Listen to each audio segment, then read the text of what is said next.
Hello engineers, welcome to AEC plus digital platform of advance engineering classes. I hope आप अच्छे होंगे, मस्त होंगे और अपने प्रिपरेशन को कंटिन्यू कर रहे होंगे।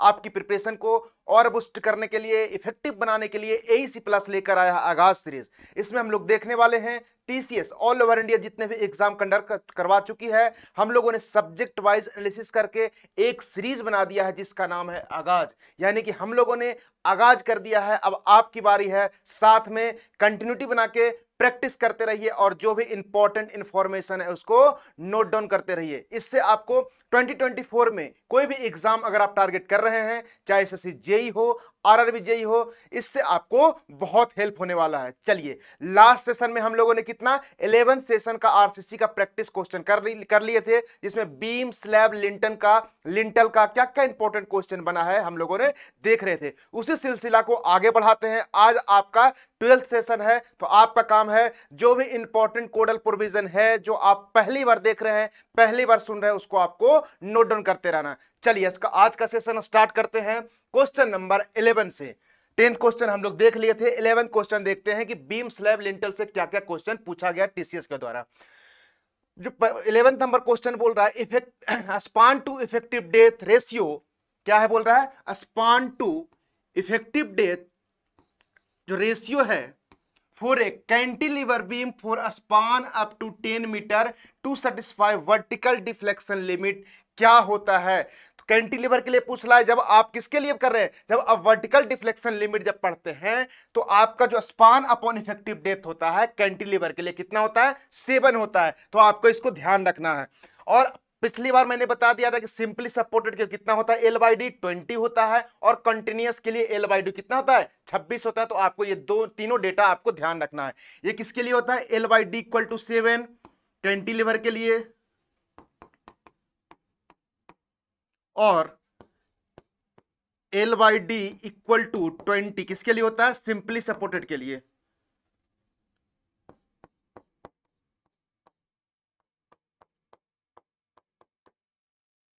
और L/D इक्वल टू 26 कॉन्टिन्यूअस के लिए, कॉन्टिन्यूअस सपोर्ट के लिए।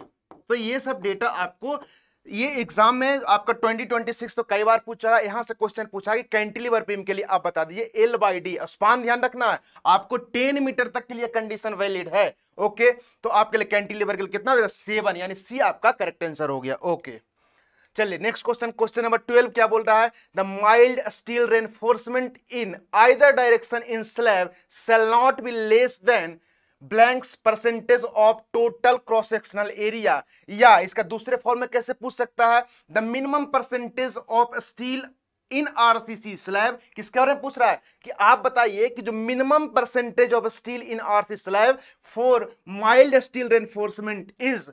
अगर आपका माइल्ड रेनफोर्समेंट आप स्लैब में यूज कर रहे हो तो मिनिमम रेनफोर्समेंट कितना दोगे, इसके बारे में आपसे क्वेश्चन पूछा है। ध्यान रखिएगा, बीम में आपका मिनिमम रेनफोर्समेंट का कंडीशन अलग है जो मैं लास्ट सेशन में बता चुका हूं। इसमें पूछ रहा है आपका मिनिमम रेनफोर्समेंट किसके लिए, स्लैब के लिए। और कौन सा आपका बार यूज कर रहे हैं आप, माइल्ड स्टील यानी कि Fe 250 आप यूज कर रहे हैं। तो ध्यान रखना है 0.15% of gross area, gross area का मतलब क्या हुआ, B इंटू कैपिटल D। ध्यान रखना है ग्रॉस एरिया का मतलब V इंटू आपका पूरा ओवरऑल डेप्थ लेना है। किसके लिए कंडीशन है ये, फॉर माइल्ड स्टील,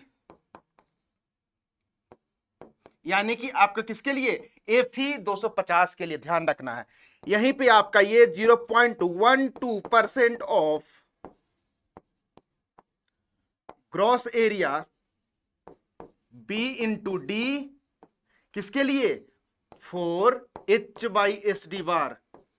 यानी कि इसमें आपका क्या क्या हो जाएगा, इसमें आपका 415 भी Fe ग्रेड 415 भी आ जाएगा, और आपका क्या Fe 500 भी आ जाएगा। ये मैं लिख देता हूं, Fe 415 और Fe 500। इसके लिए आप क्या कितना मिनिमम रेनफोर्समेंट दोगे, ध्यान दीजिएगा, जब आप स्लैब का डिटेलिंग करोगे उसमें आपको चेक करना पड़ेगा कि आप जो एरिया ऑफ स्टील दे रहे हो इससे तो कम किसी भी हालत में नहीं होना चाहिए, और अब मैक्सिमम कितना दोगे आप कैलकुलेशन से निकालोगे, तो मिनिमम आपको चेक करना पड़ेगा कि आपके लिए ये कितना आप दोगे। तो ये ध्यान रखना, ये किसके लिए है, 250 के लिए, तो ये इतना डेटा आपको ध्यान रखना है। तो आपसे पूछा है कि आप minimum percentage of steel in RC slab for mild steel, mild steel के कितना देते हैं, माइल्ड स्टील के लेते हैं 0.15% ऑफ ग्रॉस एरिया, यानी कि ऑप्शन क्या हो गया यहाँ पे, सी आपका करेक्ट आंसर हो गया। आई होप आपको क्लियर हुआ होगा।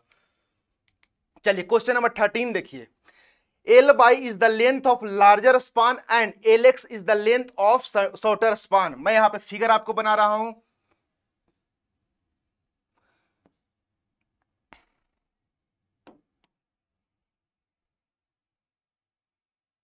फिगर से क्या होता है कि आपको बहुत अच्छे से इमेजिन कर सकते हो।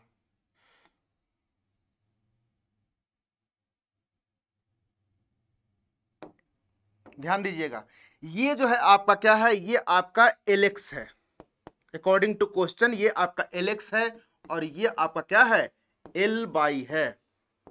अब ध्यान समझिएगा, ये Lx का मतलब क्या हो, शॉर्टर स्पान, जो आप स्लैब बन रहा है उसका शॉर्टर स्पान Lx है, और लॉन्गर स्पान को हमने क्या बोला, आपका L बाई है।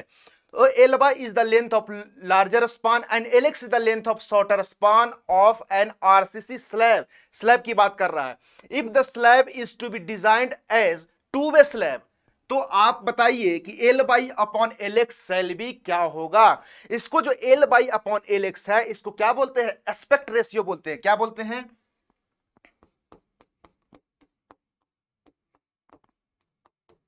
एस्पेक्ट रेशियो बोलते हैं, इसको ध्यान रखना है। क्या होता है sir, L by upon Lx होता है, यानी कि आपका क्या,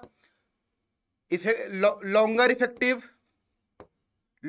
इफेक्टिव स्पान अपॉन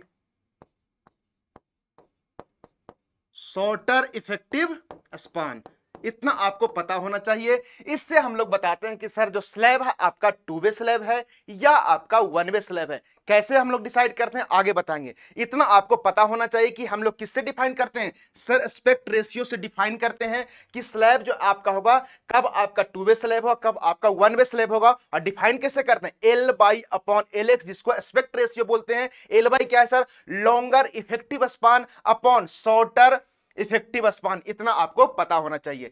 अब आपसे पूछ रहा है कि टू वे स्लैब के लिए L by upon L x कितना होना चाहिए। तो देखिए इस ये आपको फिगर दिख रहा होगा, ध्यान से समझिएगा। ये क्या है सर, आपका वन वे स्लैब है, ये आपका क्या है, टू वे स्लैब है। वन वे स्लैब जो होता है उसमें जो आपका एस्पेक्ट रेशियो होता है, यानी आपका L by upon L x जो होता है, क्या होता है, ये ग्रेटर देन इक्वल टू 2 होता है। आपको ध्यान रखना है, कितना होता है, ग्रेटर देन इक्वल टू 2 होता है। किसके लिए, वन वे स्लैब के लिए। ठीक है, जब आपका टू वे स्लैब होगा, टू वे स्लैब जो आप L by upon L x लोगे, कितना लोगे आप सर, लोगे लेस देन 2 लोगे। तो ये दो कंडीशन है, आपको ध्यान रखना है।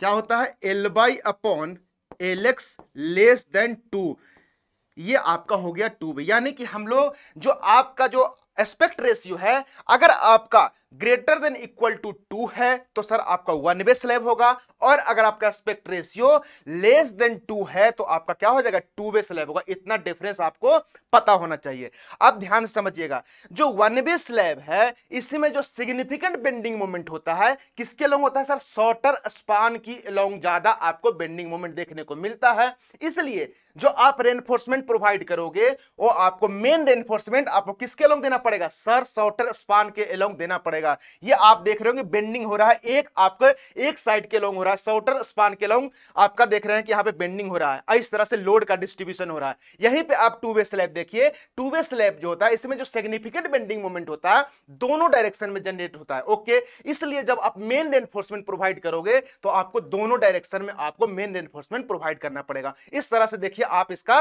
डिफ्लेक्टेड शेप आपका ये बना हुआ है, डिफ्लेक्टेड शेप ये बना है। सर लोड का डिस्ट्रीब्यूशन शॉर्टर स्पान में कैसे होता है और लॉन्गर स्पान में कैसे होता है, इतना आपको पता होना चाहिए। जो आपका टू वे स्लैब है ये आपका डिपेंड किस पे करता है सर, ये डिपेंड करता है एस्पेक्ट रेशियो पे, एस्पेक्ट रेशियो पे, और साथ ही क्या सपोर्टिंग कंडीशन है। सर ये क्या होता है, ध्यान समझिएगा। सपोर्टिंग कंडीशन के मतलब हुआ कि जो इसमें आपका जो स्लैब रहेगा, सपोर्ट आपको चारों साइड से किया रहेगा। इस तरह से आपका स्लैब चारों जो आपका एज है ये सपोर्टेड रहेगा। 2B के लिए कंडीशन है कि सर आपका एस्पेक्ट रेशियो लेस देन 2 होना चाहिए, और आपका जो सपोर्ट होना चाहिए आपका स्लैब का चारों साइड से सपोर्टेड होना चाहिए। तो ये आपका 2B आपका स्लैब हो गया। ओके, अब मैं 1B की बात करता हूं। इसमें जो आपका सपोर्टिंग कंडीशन रहेगा क्या रहेगा, सिर्फ आपका अपोजिट एज जो है वो आपका सपोर्टेड रहेगा। क्या रहेगा, अपोजिट एज आपका आपका रहेगा। हां, इसमें आपको इरेस्पेक्टिव ऑफ डायमेंशन, डायमेंशन कुछ भी हो, अगर आपका स्लैब अपोजिट साइड में सपोर्टेड है, क्या अपोजिट साइड में सपोर्टेड है, और डायमेंशन निकाल के कुछ भी आए, एस्पेक्ट रेशियो कुछ भी आए, फिर भी आपका क्या होगा, 1B स्लैब होगा। तो वर्ड पे ध्यान दीजिएगा, यहां पे जब आपका अपोजिट एज पे कनेक्टेड रहेगा तो हमेशा आपका 1B स्लैब होगा, ध्यान रखना है। और यहां पे आपका 2B में क्या होगा, आपको चारों साइड पे कनेक्टेड रहेगा, चारों एज पे अगर सपोर्टेड रहेगा तो आपको ध्यान रखना है कि ऑलवेज आपको क्या होगा, ये आपका होगा 2B स्लैब होगा। एक कंडीशन और इसमें ध्यान रखिएगा, जब आपका ये तो कंडीशन हो गया कि सर आप जो है अपोजिट एज पे है तो ऑलवेज आपका क्या होगा, ये ऑलवेज 1B होगा। अगर इसी में आपसे कंडीशन, मैं 1B की बात कर रहा हूं, एक इंपॉर्टेंट कंसेप्ट और है, किसके लिए, 1B के लिए। अगर आपका स्लैब जो है, सर स्लैब जो है 1B में अगर आपका चारों साइड से सपोर्टेड है, 2B में तो सर पक्का है कि आपका जो स्लैब है चारों साइड से सपोर्टेड होगा ही होगा, ये इसमें कंफर्म बात है, होगा ही होगा, कंडीशन है। लेकिन अगर 2B में सर अगर आपका दे दिया, क्या दे दिया, चारों साइड से अगर आपका स्लैब सपोर्टेड है, और इसका डायमेंशन की बात करूं तो सपोज 9x3 है, 9x3 दे दिया, जब आप इसको निकालोगे 9x2 बोल दिए या 9x3 बोल दीजिए, कुछ भी बोल दीजिए। जैसे मैं इसको बात करूं, जैसे आप इसका बात करें कि क्या ले ले, 10x3 ले लेते हैं, इसका डायमेंशन। सर इसका जब एस्पेक्ट रेशियो निकालोगे, यानी कि जब इसका L/LX निकालोगे तो L कितना है सर, 10 है, LX कितना है, 3 है, ये कितना निकल के आएगा, 3.33, विच इज ग्रेटर देन 2। क्या आया, विच इज ग्रेटर देन 2, यानी कि सर कंडीशन आपका सेटिस्फाई क्या करा, ये 1B स्लैब होगा।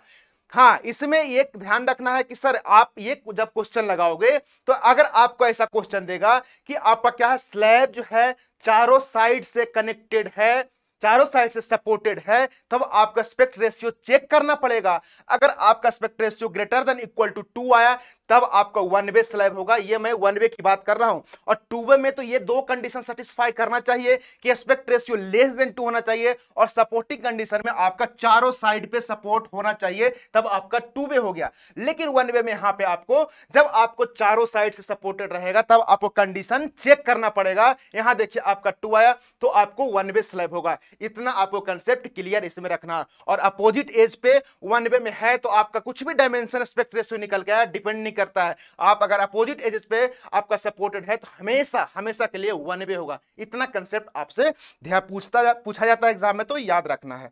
अब देखिए क्वेश्चन पढ़िए, आपसे क्या पूछा है। Sir Ly is the length of larger span and Lx is the length of shorter span of RCC slab. If the slab is to be designed as 2B slab, Ly/Lx shall be, यानी aspect ratio क्या होना चाहिए sir, aspect ratio less than 2 होना चाहिए। अभी मैंने आपको बताया कि जो एस्पेक्ट रेशियो होना चाहिए लेस देन 2 होना चाहिए। तो इस आंसर क्या हो गया, आंसर यहां पे आपका डी आपका करेक्ट आंसर हो गया। ये इतना डिटेल जानकारी आपको पता होना चाहिए। मैं एक जगह बता दिया कि मल्टीपल एग्जाम में आपसे क्या करेगा, लैंग्वेज में खेलेगा, तो आपको लैंग्वेज ध्यान रखना है। चलिए क्वेश्चन नंबर 14 देखिए, श्रिंकेज इन कॉन्क्रीट स्लैब। अगर आपका कॉन्क्रीट स्लैब में श्रिंकेज हो रहा है तो क्या होगा, causes shear crack, causes tension crack, causes compression crack, does not cause any cracking. देखिए ध्यान समझिए इस क्वेश्चन को। अगर आपका स्लैब में क्या होगा, श्रिंकेज होगा, यानी कि श्रिंकेज कब होता है? जब आपका क्या है, कंक्रीट जो बना रहे हैं इसका जब आपका वेपराइजेशन होगा, मॉइस्चर का लॉस होगा, तो कंक्रीट चाहेगा श्रिंक होना चाहेगा, लेकिन क्या होगा, श्रिंक होने नहीं देगा, क्योंकि आपका स्ट्रक्चर क्या है, रिजिड है, तो श्रिंक होने नहीं देगा। तो श्रिंक नहीं होने देगा तो इसमें क्या, टेंसाइल स्ट्रेस जनरेट हो जाएगा, तो उस कारण से आपका टेंसाइल क्रैक देखने को मिलता है। ऑलवेज ध्यान रखिएगा, जब भी आपका श्रिंकेज इन कंक्रीट स्लैब होगा तो क्या होगा, इसमें आपका टेंसर क्रैक जनरेट होगा। क्यों? क्योंकि इसको श्रिंक करना चाहेगा, जो मॉइस्चर लॉस हो उसके कारण श्रिंक करना चाहेगा, लेकिन आपका जो स्लैब है यानी जो कंक्रीट है वो श्रिंक होने नहीं देगा, तो उसमें आपको टेंसाइल स्ट्रेस जनरेट हो जाएगा, उसके कारण से आपको टेंसाइल क्रैक देखने को मिलता है। तो बी आपका करेक्ट आंसर हो गया 14 का। जैसे आप फिगर में देखिए, यहां पे देखिए, ये जो आप क्रैक देख रहे हैं ये आपका क्या है, ये आपका टेंसाइल क्रैक है। तो इस तरह से आप इसको समझ सकते हैं। क्या, जब आपने इसको कास्टिंग किया, कास्टिंग के बाद जो मॉइस्चर में लॉसेस हुआ तो स्लैब चाहा के साथ कॉन्ट्रैक्ट हो, लेकिन आपका क्या है, वही आपका स्ट्रक्चर जो है कॉन्ट्रैक्ट होने नहीं दिया, यानी कि आप कॉन्ट्रैक्ट नहीं होने दिया, कोई इसको रेजिस्टेंस प्रोवाइड कर रहा है, तो रेजिस्टेंस प्रोवाइड होने के कारण यहाँ पे टेंसाइल आपको स्ट्रेसेस जनरेट हो जाता है, उससे कारण आपको टेंशन स्ट्रेसेस, टेंशन क्रैक आपको देखने को मिलता है। तो ध्यान रखना है कि श्रिंकेज के कारण टेंशन क्रैक जनरेट होता है, यानी ऑप्शन बी आपका करेक्ट आंसर हो गया। क्वेश्चन नंबर 15 देखिए, ए रेनफोर्समेंट कैंटिलीवर बीम, क्या बोल रहा है सर, ये cantilever beam of span 4 metre, यानी कि आपका स्पान क्या दिया हुआ है सर, आपका स्पान दिया हुआ है 4 मीटर दिया हुआ है, यानी एल की वैल्यू दे दिया 4 मीटर। बीम कैसा है, कैंटिलीवर, ध्यान देना, सिंपली सपोर्टेड कंटिन्यूअस के अलग अलग कंडीशन होता है, लेकिन यहां से आपसे कैंटिलीवर के बारे में पूछ रहा है। आगे क्या बोल रहा है, जो आपका क्रॉस सेक्शनल जो है, आपका क्रॉस सेक्शन कितना दिया हुआ सर, आपका 150 इंटू जो आपका क्रॉस सेक्शन दिया हुआ है 150 इंटू 500 दिया हुआ है, यानी कि आपका बी की वैल्यू दिया है 150 mm, और आप जो डी है वो कितना दिया हुआ है सर, आपका 500 mm दिया हुआ है। क्वेश्चन के साथ आप गिवन डेटा लिखते जाइएगा तो आपको क्वेश्चन बार बार पढ़ने की जरूरत नहीं है। If checked for lateral stability and deflection the beam will, अब आपको चेक करना है, इतना आपको क्वेश्चन में दिया हुआ है, इससे आपको चेक करके बताना है कि बीम जो है आपका लेटरल स्टेबल है या नहीं है, या आपका डिफ्लेक्शन में आपका बीम सेफ है कि नहीं है। अब आपको यहां पे क्वेश्चन का पूरा आपसे अच्छा क्वेश्चन पूछा, इसमें आपको दोनों कंसेप्ट यूज करवा दिया कि लेटरल स्टेबिलिटी का भी कंडीशन चेक करिए और डिफ्लेक्शन का भी कंडीशन चेक करिए, तब जाके आपको पता चलेगा कि इसमें सेफ है कि नहीं है, यानी कि बहुत अच्छा क्वेश्चन है। अब इसको देखिए, समझने की कोशिश करते हैं। Check for lateral stability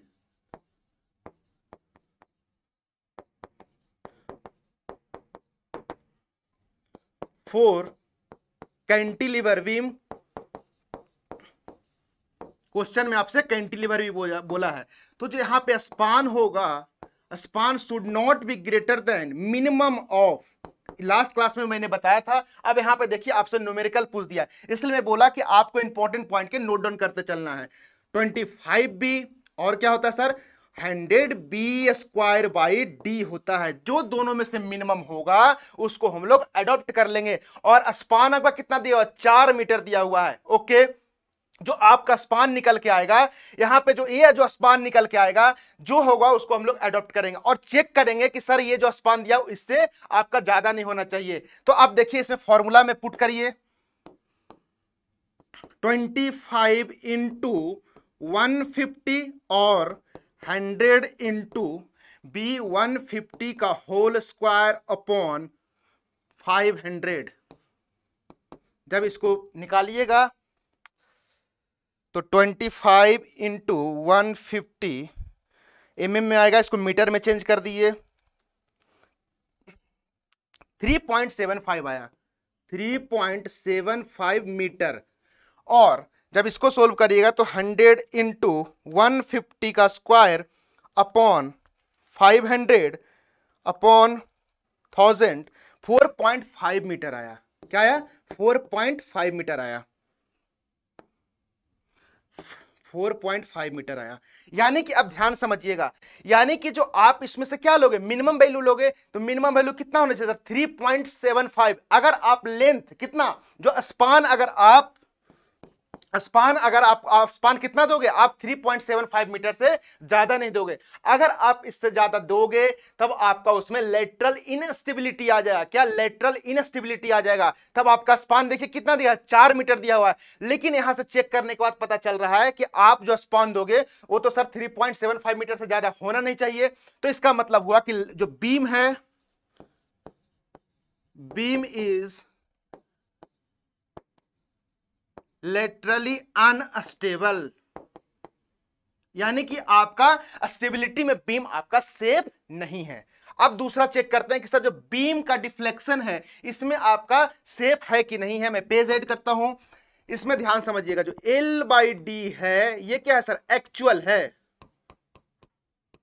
should not be greater then, या इसको ऐसे भी लिख सकते हैं शुड बी लेस देन, बात एक ही है, ध्यान समझिएगा। ये क्या होता है sir, K1 into K2 into K3 into K4 into value. जो भी जिस तरह का बीम रहेगा उसका मैंने L/D फर्स्ट क्वेश्चन में बताया कि L/D क्या होगा। कैंटिलीवर है तो सर 7 होना चाहिए, सिंपली सपोर्टेड है तो 20 होना चाहिए, और कॉन्टिन्यूअस बीम है तो क्या होना चाहिए आपका 26 होना चाहिए। ओके, अब जो यहां पे जो आपका K1 है ये किस पे डिपेंड करता है, डिपेंड्स ऑन स्पान, यानी कि आपका 10 मीटर तक का स्पान तक के लिए पूरा वैलिड है। अगर 10 मीटर से ज्यादा हुआ तो मैंने आपको बताया था कि आपको एक फैक्टर से मल्टीप्लाई करना पड़ेगा 10 बाई स्पान से। वो जो फैक्टर आएगा आप यहां पे मल्टीप्लाई करेंगे जो वैल्यू है। तब आप देखिए, चेक करिए, आपसे क्वेश्चन में कैंटिलीवर दिया हुआ, L/D पहले निकालिए, एक्चुअल L/D कितना निकल के आएगा। तो L/D, L कितना दिया था, 4 मीटर दिया हुआ। इसको जब हम लोग mm में कन्वर्ट करेंगे तो 1000 से मल्टीप्लाई करना पड़ेगा। और D कितना दिया हुआ, D आप देखिए क्वेश्चन में क्या दिया हुआ आपसे, D दिया हुआ है सर 500 दिया हुआ है। यानी कि आप यहां पे 500 जब पुट करिएगा तो यहां पे क्या आएगा आपका 8 आ जाएगा, यानी कि आपका 8 मीटर आ जाएगा। और यहां पे आप देखिए जो इस कंडीशन में पुट करिएगा तो क्या है आपका, should not be greater than 7 metre होना चाहिए। यानी कि आप यहां जब K1 K2 के थ्रू, जो K2 है आपका परसेंटेज ऑफ टेंशन रेनफोर्समेंट पे डिपेंड करता है, K3 आपका परसेंटेज ऑफ कंप्रेशन रेनफोर्समेंट पे डिपेंड करता है, और K4 जो है आपका किस पे, web width upon flange width पे डिपेंड करता है। आपका ध्यान देना कि K2 K3 K4 का कुछ भी नहीं दिया हुआ है तो आप 1 कंसीडर करोगे। जब इसमें आप कंसीडर करोगे तो ध्यान समझिएगा कि आपका इस कंडीशन से ये निकल के आया कि सर जो L/D है, L/D जो एक्चुअल है शुड बी लेस देन होना चाहिए, जो आपका है तो लेस देन 7 होना चाहिए। यानी कि 7 हम लोग कैंटिलीवर का कितना होता है सर, आपका कैंटिलीवर के L/D कितना होता है, 7 होता है, तो मैंने पुट कर दिया। अब यहां से ये निकल के आया कि L/D जो आपने एक्चुअल निकाला कितना निकल के, 8 निकल के आया। यानी कि 8 तो सर आपका ज्यादा है 7 से, यानी कि आपका बीम जो है आपका किसमें, आपका डिफ्लेक्शन में भी सेफ नहीं है। क्यों, क्योंकि जो L/D जो है सर ये should not be more than greater than, या L/D should be less than K1 K2 K3 K4 into value होना चाहिए। लेकिन L/D जो आपका निकाल के आया ज्यादा निकल के आया, क्यों कि देखिए यहां पे 8 निकाल के आए और यहां पे आपका कैंटिलीवर के लिए 7, यानी कि आपका डिफ्लेक्शन में भी आपका बीम सेफ नहीं है। यहां से ये हुआ कि sir hence beam is not safe in deflection.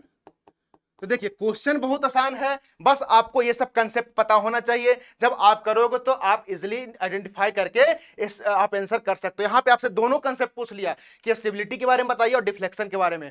तो क्वेश्चन सोल्व करने से ये पता चला कि बीम नहीं तो आपका किसमें, आपका लेटरल स्टेबिलिटी नहीं प्रोवाइड कर रहा है, और आपका डिफ्लेक्शन भी बीम आपका सेफ नहीं है। तो ऑप्शन क्या हो जाएगा, fail in both deflection and lateral stability, यानी ऑप्शन सी आपका करेक्ट आंसर हो गया। इस तरह से टीसीएस क्वेश्चन पूछता है, तो ये सब चीज जानकारी आपको पता होना चाहिए।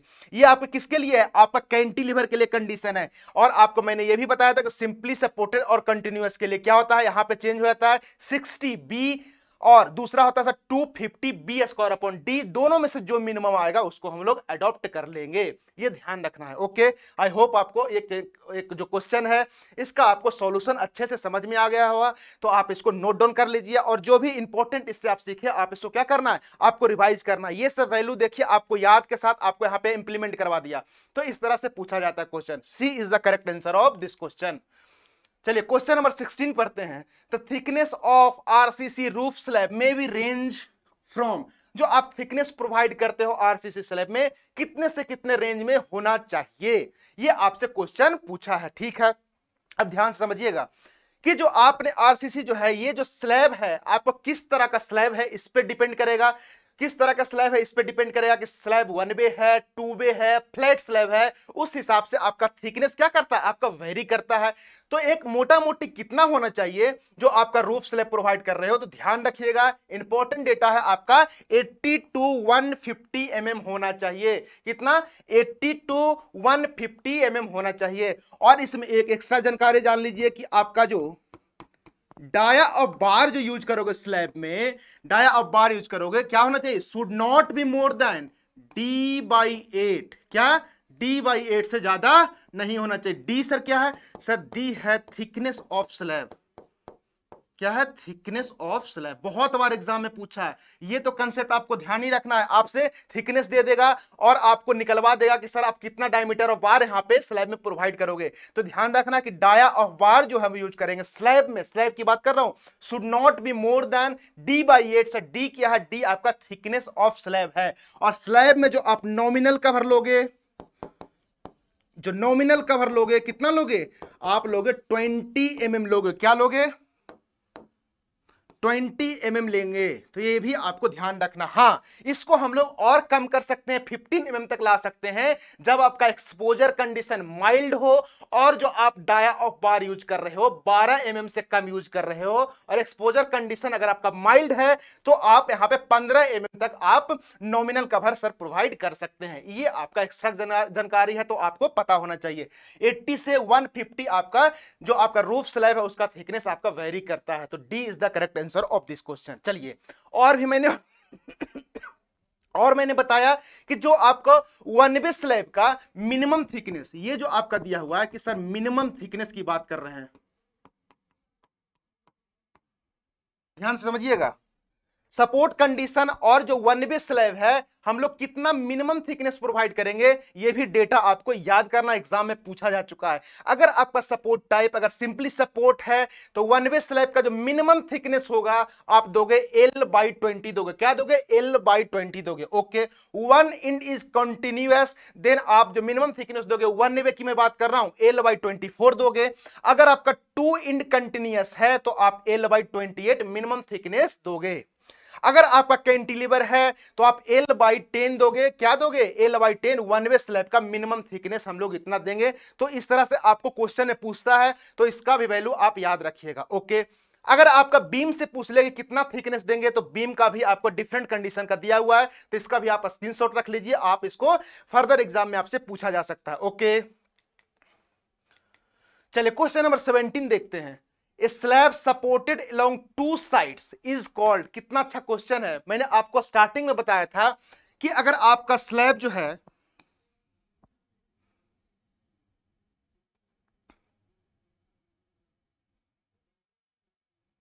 ध्यान समझिएगा, क्वेश्चन में क्या बोला कि आपका जो स्लैब है, स्लैब सपोर्टेड अलोंग 2 साइड्स, जो स्लैब आपका सपोर्ट किया हुआ है सिर्फ और सिर्फ 2 साइड्स पे। जैसे कि मैं बात करूं इस तरह से आपका ओनली 2 साइड में आपका क्या है, स्लैब आपका सपोर्टेड है। तो मैंने आपको बताया था जब 1 वे 2 वे का डिफरेंस मैं बता रहा था तो उसमें ये बताया था कि जब आपका स्लैब बोल दे कि आपका क्या है अपोजिट साइड में या 2 साइड में आपका सपोर्टेड है, तो ऑलवेज क्या, ऑलवेज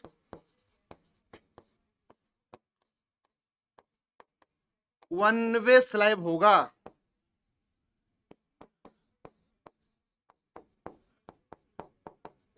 इरेस्पेक्टिव ऑफ डायमेंशन। बहुत इंपॉर्टेंट कंसेप्ट है, बहुत इंपॉर्टेंट कंसेप्ट है। आपका डायमेंशन कुछ भी दिया हुआ हो, लेकिन अगर कंडीशन आपका बोल दे कि सर 2 साइड सपोर्टेड है या आपका अपोजिट एजेस आपका सपोर्टेड है, तो ऑलवेज 1 वे स्लैब होगा। आपको कुछ भी एस्पेक्ट रेशियो है उससे मैटर नहीं करेगा। बस आपको यह ध्यान रखना है कि आपको जब क्वेश्चन पढ़ो तो ध्यान से पढ़ो। लैंग्वेज में खेलेगा टीसीएस वाला, लैंग्वेज में खेलेगा तो आपको लैंग्वेज ध्यान से पढ़ना है। तो जब आपका सपोर्टेड, अगर आपका 2 साइड सपोर्टेड हो तो हमेशा 1 वे स्लैब होगा। ध्यान रखिएगा, इंपॉर्टेंट आपका कंसेप्ट है। C is the correct answer of this question. चलिए क्वेश्चन नंबर 18 देखते हैं। In two way slab the reinforcement in the shorter span blanks in the longer span. Option पूछ रहा है कि more than, less than, same as any of this. यानी बोल रहा है जो आपका टू वे स्लैब है, तो जो आप रेनफोर्समेंट दोगे शॉर्टर स्पान में, ज्यादा दोगे, कम दोगे, या कहीं भी दोगे as compare to longer span. ध्यान समझिएगा, जब आप टू वे कर रहे हो डिजाइन, तो जब रेनफोर्समेंट दोगे आप कहां, आप जो देखो शॉर्टर स्पान के लॉन्ग दोगे, ज्यादा दोगे, ध्यान रखना है। क्योंकि आप अगर शॉर्टर स्पान के लॉन्ग नहीं दोगे, क्योंकि सबसे फेलियर होने के चांस आपका शॉर्टर स्पान के लॉन्ग ही होता है। और जब भी आप क्या करते हैं, जब भी आप इफेक्टिव लेंथ निकालते हैं, तो ध्यान रखिएगा आप शॉर्टर लेंथ के लॉन्ग ही निकालते हैं। क्यों? क्योंकि शॉर्टर स्पान को अगर आपने सेव कर दिया तो लॉन्गर स्पान में भी आपका क्या हो जाएगा, सेव हो जाएगा। इसलिए, और बेंडिंग मोमेंट जब भी निकालते हैं आप स्लैब में, जब बेंडिंग मोमेंट निकालोगे, WL²/8 वगैरह निकालोगे, तो आप ध्यान रखोगे यहां पे जो हम लोग एल लेते हैं, इफेक्टिव लेते हैं, किसके लॉन्ग लेते हैं, शॉर्टर स्पान के लॉन्ग लेते हैं। तो इसलिए in two way slab reinforcement in the shorter span और more than longer span important है, ध्यान रखना है। क्या कंसेप्ट है इसके पीछे मैंने आपको बता दिया। A is the correct answer of this question. Question number 19 देखिए। In absence of detail drawing for reinforcement of a beam, किसके बारे में पूछ रहा है? अगर आपका एब्सेंट है, जो आपका डिटेलिंग है ड्राइंग का, उसमें एब्सेंट है किसके बारे में, रेनफोर्समेंट ऑफ बीम में, तो आप बताइए द परसेंटेज ऑफ स्टील में be approximately we taken as. अगर आपका डिटेलिंग अच्छे से नहीं है, आपका कुछ एब्सेंस है, तो आप जो है जब आप बीम डिजाइन कर रहे हो, तो आप बताओ कि आप जो स्टील लोगे, जो परसेंटेज ऑफ स्टील लोगे, कितना लोगे, इसके बारे में आपसे पूछा है। ठीक है, ध्यान से देखिए।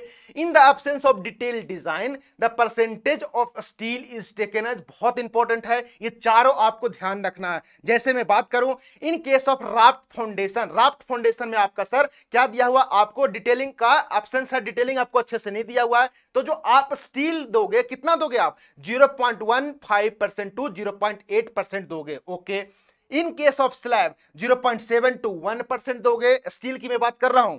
इन केस ऑफ बीम, किसके बारे में, इन केस ऑफ बीम 1 से 2% दोगे। और आपसे क्वेश्चन में किसके बारे में पूछा है, बीम में पूछा कि कितना हम लोग स्टील लेंगे, अप्रोक्सीमेटली कितना लेंगे, 1 से 2% ले लेंगे। और अगर आपकी कॉलम में पूछे तो आप 1 से 5% तक लोगे। इतना इंपॉर्टेंट डेटा है, याद रखना है। तो क्वेश्चन में आपसे किसके बारे में पूछा है, in the absence of detail drawing of the reinforcement of a beam the percentage of steel में be approximately taken as 1 to 2% of volume of concrete. जो वॉल्यूम ऑफ कंक्रीट है, जितना भी आपका वॉल्यूम ऑफ कंक्रीट डिजाइन करोगे तो निकलेगा, उसका आपको 1 से 2% आपको क्या देना पड़ेगा, आपका स्टील देना पड़ेगा, यानी सरिया आपको देना पड़ेगा। किसके लिए, बीम के लिए। यहां आपके लिए क्वेश्चन है बीम के लिए पूछा है, कल के डेट में आपको स्लैब का पूछ देगा, फुटिंग का पूछ देगा, कॉलम का पूछ देगा। तो मैंने आपको ये डेटा दे दिए हैं, तो आपको ध्यान रखना है कि आपको कितना, हम लोग आपका वॉल्यूम ऑफ कंक्रीट का कितना परसेंट हम स्टील देते हैं, अगर आपका एब्सेंस ऑफ डेटा है तो ध्यान रखना है। यानी कि क्या हो गया, option B is the correct answer of this question. Okay, आज का लास्ट क्वेश्चन देखते हैं। The thickness of drop in flat slab will be designed on the basis of, ये बोल रहा है the thickness of drop in flat slab will be designed on the basis of, जो आप thickness देते हो किसमें, आप फ्लैट स्लैब में, जब जहां पे आप ड्रॉप देते हो, उसको किसके लिए डिजाइन करते हैं, किसके लिए, मैक्सिमम नेगेटिव बेंडिंग मोमेंट के लिए करते हैं, मैक्सिमम पॉजिटिव बेंडिंग मोमेंट के लिए करते हैं, पंचिंग शियर के करते हैं, या वन वे शियर के लिए करते हैं। किसके बारे में पूछा, आपका जो फ्लैट स्लॉप में ड्रॉप देते हैं उसके बारे में। चलिए इसके बारे में थोड़ा डिटेल जानते हैं कि सर सबसे पहले जानते हैं फ्लैट स्लैब क्या होता है। ध्यान समझिएगा, आप जो फ्लैट स्लैब है आप जब देते होंगे, जहां पे आपका मॉल वगैरह बना रहता है, वहां पे देखते हो कि आप जो स्लैब बनता है, जहां पे आप पार्किंग करते हैं, अंडरग्राउंड पार्किंग, उसमें जो आपका स्लैब है डायरेक्ट रेस्ट करता है किस पे, कॉलम पे रेस्ट करेगा, वहां पे किसी भी तरह का बीम वगैरह देखने को नहीं मिलेगा, तो उसको बोलते हैं सर फ्लैट स्लैब। सबसे पहली बात तो ये है। The flat slab is two way reinforced concrete slab that is usually does not have beam क्या इसमें सर आपको बीम देखने को नहीं मिलेगा एंड गर्डर्स देखने को नहीं मिलेगा, and the load are transfer directly to the supporting concrete column. जो लोड आएगा स्लैब का आपका डायरेक्टली कहां, कॉलम पे आएगा, तो इसको आपको ध्यान रखना है, इसमें किसी भी तरह का बीम देखने को नहीं मिलता है। ये क्यों देते हैं सर, इसका एक्चुअली देने का पर्पस क्या होता है, ये लाइट का जो डिस्पर्सन होता है अच्छे तरीके से करता है, देखने में बहुत सुंदर लगता है, और जो आप वहां पे एसी डक्ट दोगे, फायर फाइटिंग डक्ट दोगे, इलेक्ट्रिकल डक्ट दोगे, ये सब देने में बहुत कन्वीनियंस होता है। लेकिन इंपॉर्टेंट बात क्या है, इसको ध्यान रखना है, ये आप क्या बहुत लॉन्गर स्पान के लिए दोगे या आप शॉर्टर स्पान के लिए दोगे, क्योंकि ये अनइकोनॉमिकल होता है। ये सब बातें आपको ध्यान रखना है। आगे क्या बोल रहा है, the flat slab may be supported by 3 methods. जो आपका फ्लैट आपका स्लैब है, आपको 3 मेथड से आप इसको सर सपोर्ट कर सकते हो, using drop panel and column capital in flat slab. क्या होता है ड्रॉप पैनल, क्या होता है कॉलम कैपिटल, मैं डायग्राम में आपको समझाऊंगा, पहले समझिए कैसे कैसे मेथड से इसको हम सपोर्ट कर सकते हैं। Using drop panel and column capital in flat slab, using drop panel without A column capital in flat slab, using column capital without drop panel in flat slab. इतने मेथड से आप इसको सपोर्ट कर सकते हो। सर समझ में नहीं आया, अब यहां पे देखो ये फिगर आपका दिया हुआ है, द थिकेंड पार्ट ऑफ, अब हम लोग क्या देखेंगे, ड्रॉप पैनल के बारे में समझेंगे। देखिएगा ये आपका कुछ इस तरह से स्लैब, आपका ये स्लैब है, ये आपका स्लैब है, स्लैब का थिकनेस है, ये डायरेक्ट रेस्ट कहां कर रहा है, देखिए आपका कॉलम पे रेस्ट कर रहा है, ये आपका कॉलम यहां पे आपका रेस्ट कर रहा है। जो ये थिकेंड पार्ट है, कौन सा, ये वाले, कौन सा, सॉरी जो आपका ये पार्ट है, ये जो देखिए यहां से आया, यहां से आपका जो थिकेंड पार्ट है, इसको बोलते हैं ड्रॉप बोलते हैं। क्या बोलते हैं, ड्रॉप बोलते हैं, ध्यान समझिएगा। और जो आपका ये जो पार्ट है, ये जो पार्ट है देखिए, ये इंक्लाइंड पार्ट जो आपको दिख रहा है, इसको बोलते हैं सर कैपिटल बोलते हैं। क्या बोलते हैं, कैपिटल। तो यहीं पे ये वर्ड बोल रहा था सर कि using drop panel and column capital in flat slab. तो इस तरह से आप इसको सपोर्ट कर सकते हैं। तो आपको जो मैंने शो किया, ये जो शो किया आपका जो वर्टिकल मेंबर है, इसको बोलते हैं सर ड्रॉप, और आपका जो इंक्लाइन जो दिख रहा है, ये इसको बोलते हैं सर कॉलम कैपिटल बोलते हैं। क्या, कैपिटल कॉलम बोलते हैं, ध्यान रखना। अब ध्यान समझिए कि ड्रॉप का क्या काम है। The thickened part of flat slab over supporting column is technically known as drop panel, as can be observe in the figure, जो आपको फिगर में दिख रहा है। अब क्या सर ड्रॉप पैनल का काम क्या है, इंपॉर्टेंट है, आपको ध्यान रखना। Drop panel increase the shear strength of the flat slab, that is it resist shear। ये जो आपका ड्रॉप है, ड्रॉप पैनल है, ये क्या करता है, आपका shear को रेजिस्टेंस देता है, shear रेजिस्टेंस देता है। Drop panel increase the flat slab negative moment capacity, ये आपको नेगेटिव मोमेंट कैपेसिटी को भी क्या करता है, इंक्रीज करता है। ये वाले की मैं बात कर रहा हूं, ड्रॉप पैनल की मैं बात कर रहा हूं। Drop panel reduce the deflection by stiffening the flat slab, ये आपको डिफ्लेक्शन को भी क्या करता है सर, रिड्यूस करता है। इतना आपको आइडिया होना चाहिए किसके बारे में, ड्रॉप पैनल के बारे में। ओके, आप ध्यान समझिएगा कि आपका जो आपका फ्लैट स्लैब है, इसका आपसे एग्जाम में पूछता है सर थिकनेस कितना होता है, थिकनेस ऑफ, कई बार एग्जाम में पूछ चुका है। फ्लैट स्लैब जो हम लोग कितना देंगे, 125 mm देंगे। मिनिमम थिकनेस जो आपका होना चाहिए 125 mm का होना चाहिए।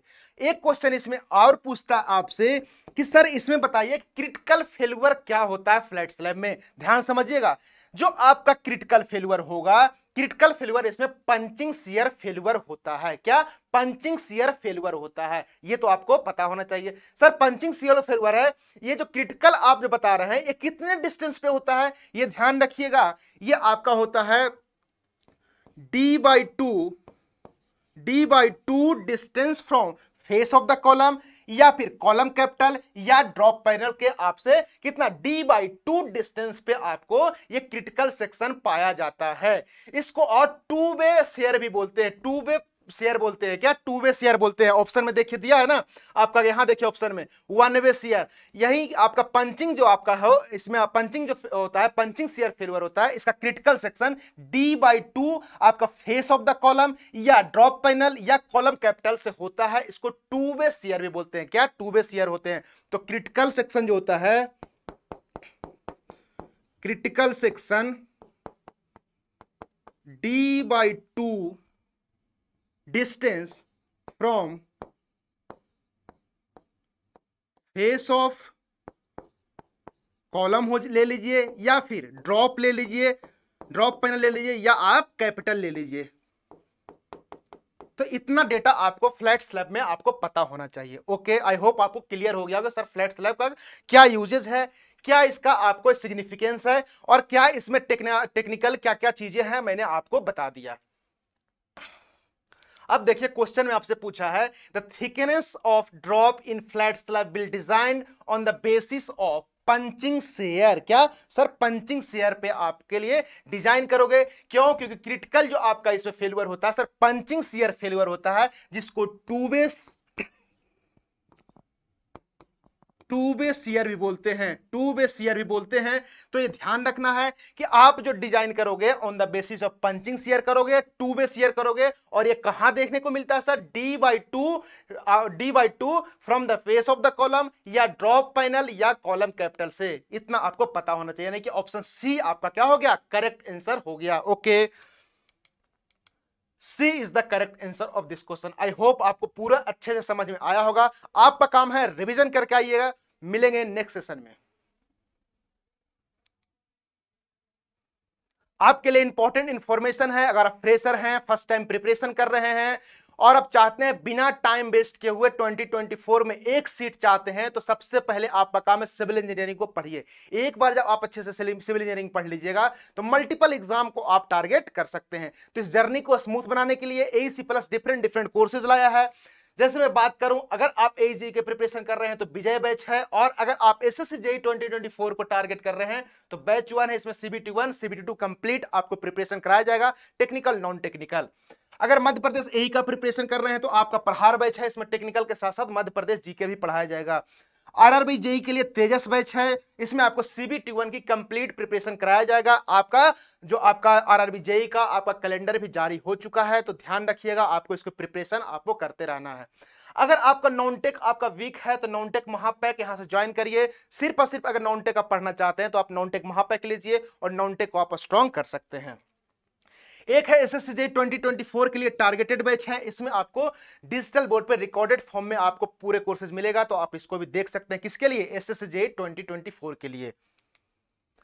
अब आपको यह भी दिक्कत रहता है कि सर एग्जाम में 3 महीना बचा है, सब्जेक्ट को रिकॉल करना चाहते हैं, रिवाइज करना चाहते हैं, और आपका रिवीजन जो है सिलेक्शन के लिए इंपॉर्टेंट रोल प्ले करता है। तो इसके लिए एईसी प्लस लाया आपके लिए क्रैश कोर्स लाया जिसका नाम है फास्ट ट्रैक बैच। इसमें आपको टेक्निकल नॉन टेक्निकल सारा कुछ मिलने वाला है। क्रिप्स मैनर में नोट्स बनाने की जरूरत नहीं है, आप सब्जेक्ट को फटाफट यहां से रिवाइज करिए और आप अपना आराम से PYQ और टेस्ट सीरीज लगा सकते हैं। यहां तक तो बात हो गई सर, हमने थ्योरी अच्छे से कंप्लीट कर लिया। अब बच्चे को परेशानी ये है कि सर वो चाहते हैं कि हम क्वेश्चन कहां से लगाएं, कि हमारा क्या है कि एक सीट फिक्स हो जाए, क्योंकि टीसीएस सारे क्वेश्चन पेपर जितना भी ऑनलाइन हो रहा है टीसीएस बना रहा है, टीसीएस देख रहे हैं क्वेश्चन को रिपीट नहीं कर रहा है, साथ ही साथ आपका कोडल प्रोविजन ज्यादा पूछ रहा है। तो जो ये सब आपको डर बैठा हुआ है, टीसीएस जो आपका फोबिया है, इसको दूर करने के लिए एईसी प्लस सारी मेहनत कर ली है। आपका काम है बस साथ में जुड़े रहकर प्रैक्टिस करना। अगर आप जेई को टारगेट कर रहे हैं तो अभ्यास जेई बैच है, इसमें लगभग हम लोग कितना 5000 से ज्यादा क्वेश्चन करने वाले हैं, यानी कि आपको टीसीएस का सारा क्वेश्चन मिलेगा, साथ ही साथ आपको स्टेट जेई का क्वेश्चन मिल जाएगा, टेक्निकल प्लस नॉन टेक्निकल यहां पे क्वेश्चन प्रैक्टिस देखने को मिलेगा। अगर आप एजेई दोनों का टारगेट कर रहे हैं तो अभ्यास एजेई बैच है, इसमें आपका लगभग 8000 से ज्यादा क्वेश्चन करने वाले हैं। कितने? 8000 ज्यादा। सर इसमें एड ऑन क्या हुआ? इसमें आपका पीएसयू का क्वेश्चन ऐड हुआ, साथ ही स्टेट ए का क्वेश्चन ऐड हो गया, यानी कि क्वेश्चन जो सोल्व करने का आपको है टेंशन खत्म। आप यहां से क्या है कि इतना ज्यादा क्वेश्चन आप कर लीजिएगा तब कंसेप्ट ऑटोमेटिकली आपका बिल्ट हो जाएगा। तो यहां से आप क्वेश्चन प्रैक्टिस करिए, और हम लोग देख रहे होंगे कि जो क्वेश्चन का सॉल्यूशन करवा रहे हैं आपका डिटेल में करवा रहे हैं, हर ऑप्शन को हम लोग यहां पे डिटेल में करवा रहे हैं, जो आने वाले एग्जाम में आपको बहुत हेल्प हो सकता है। अगर आपका कोई भी पार्टिकुलर सब्जेक्ट वीक है तो आप उसको भी रिकॉर्डेड फॉर्म में दे सकते हैं, जो भी आपका ब्रांच है वहां से आप जो भी आपका वीक सब्जेक्ट है उसको स्ट्रॉन्ग कर सकते हैं। सर ये सब मिलेगा कहां? आपको गूगल प्ले स्टोर पे जाना है, एईसी प्लस एप्लीकेशन आपको डाउनलोड करना है। डाउनलोड करने के बाद आप क्या मोबाइल वेरिफिकेशन करिए, सारे कोर्सेज आपको वहां शो होने लगेगा। अब आपकी बारी है कि आप अपने आप को एनालिसिस करिए कि सर आपको सिविल इंजीनियरिंग पढ़ना है, या आपको क्रैश कोर्स चाहिए, या आपको प्रैक्टिस सेशन चाहिए। आप सारा वहां डेमो लेक्चर डाला हुआ, आप पहले सेटिस्फाई होइए, देन आप कोर्सेज को इनरोल कर सकते हैं। सर ये पढ़ा रहे हैं, सर पीडीएफ कहां मिलेगा आपको? एईसी प्लस आपका एईसी प्लस का टेलीग्राम चैनल पे ऐड हो जाइए, आपका पीडीएफ भी मिलेगा, साथ ही साथ एग्जाम में रिलेटेड इंपॉर्टेंट इंफॉर्मेशन आपको यहीं पे मिलेगा। तो फटाक से आप टेलीग्राम पे एईसी प्लस के ऐड हो जाइए। ओके, आई होप आपको आज का सेशन अच्छा लगा होगा। अगर आप चैनल पे नए हैं तो चैनल को लाइक करें, दोस्तों के बीच में शेयर करें, चैनल को सब्सक्राइब कर ले और बेल बटन को जरूर प्रेस कर ले, जिससे आपको टाइम टू टाइम इंफॉर्मेशन मिलते रहे। थैंक यू एवरीवन, मिलते हैं नेक्स्ट सेशन में। Bye bye, take care.